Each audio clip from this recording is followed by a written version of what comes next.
Trade union സമരമെന്ന കള്ളന്യായം പറഞ്ഞ് Kannur medical college അടച്ചുപൂട്ടി 5000-ഓളം വിദ്യാർത്ഥികളാണ് ഇതോടെ വഴിയാധാരമാകുന്നത്. മലപ്പുറത്തേക്ക് കോളേജ് മാറ്റണമെന്ന് ചൂണ്ടിക്കാട്ടി അധികൃതർ ഹൈക്കോടതിയിൽ നൽകിയ സത്യവാങ്മൂലം പച്ചക്കള്ളമാണെന്ന് റിപ്പോർട്ടർ അന്വേഷണത്തിൽ വ്യക്തമായി.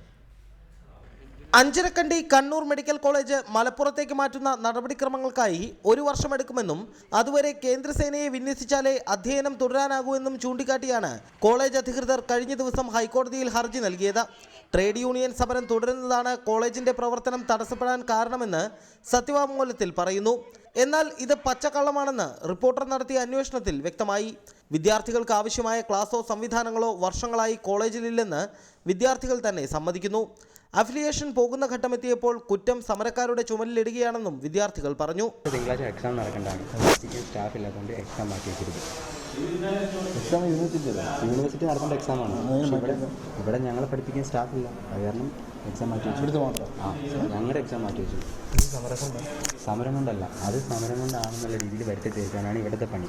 പക്ഷേ ഇവിടെ സത്യാവസ്ഥ അന്വേഷിച്ച പ്രിൻസിപ്പലിന്റെ അടുക്കൽ ഞങ്ങളെത്തി. അദ്ദേഹത്തിന്റെ മറുപടിയും ഇതുതന്നെ. 5 വർഷത്തിലേറെയായി യാതൊരു അടിസ്ഥാന സൗകര്യങ്ങളും ഇല്ലാതെയാണ് കോളേജ് പ്രവർത്തിക്കുന്നത്. വ്യാജ രോഗികളെ വെച്ചാണ് ഇതുവരെ അഫിലിയേഷൻ നേടിക്കൊണ്ടിരുന്നത്.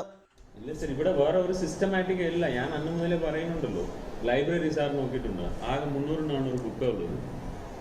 ലൈബ്രറി ഇല്ല, എക്സാം ഹാൾ ഇല്ല, ക്ലാസ് റൂം പ്രോപ്പർ ഇല്ല സർ. പക്ഷെ ഇവരെല്ലാവരും അഡ്ജസ്റ്റ് ചെയ്തിട്ട് കൊണ്ടുപോയില്ലേ 6 വർഷം നടന്ന സ്ഥാപനം. ഞാൻ വന്ന് 4 മാസം കൊണ്ട് മാറ്റാൻ. ചെയർമാൻ ജബ്ബാർ ഹാജി 4 മാസത്തോളമായി കോളേജിൽ കാലുകുത്തിയിട്ടില്ലെന്നും പ്രിൻസിപ്പൽ പറഞ്ഞു. കോളേജ് സ്തംഭനാവസ്ഥയിലായ കാര്യം ഇമെയിൽ വഴിയും ഫോൺ വഴിയും അറിയിച്ചിട്ടും മറുപടിയില്ല. മാനേജ്മെന്റ് അംഗങ്ങൾ ആരും ഫോൺ എടുക്കാൻ തയ്യാറാകുന്നുമില്ല. ഇത് സർ ഇപ്പോൾ റീസെൻ്റാണ് വന്ന് കുറേ ഡെഫിഷ്യൻസി ഉണ്ട്. യൂണിവേഴ്സിറ്റി അപ്ലിക്കേഷൻ ക്യാൻസൽ ആക്കുന്ന പറയുന്നത്. ഞാൻ ഇതുവരെ വേറെ ഒന്നും സ്റ്റെപ്പ് എടുത്തിട്ടില്ലല്ലോ. അല്ലെങ്കിൽ ഫേക്ക് ഡോക്യുമെന്റ്സ് ഞാൻ എപ്പോഴും ഉണ്ടാക്കി കൊടുക്കാം.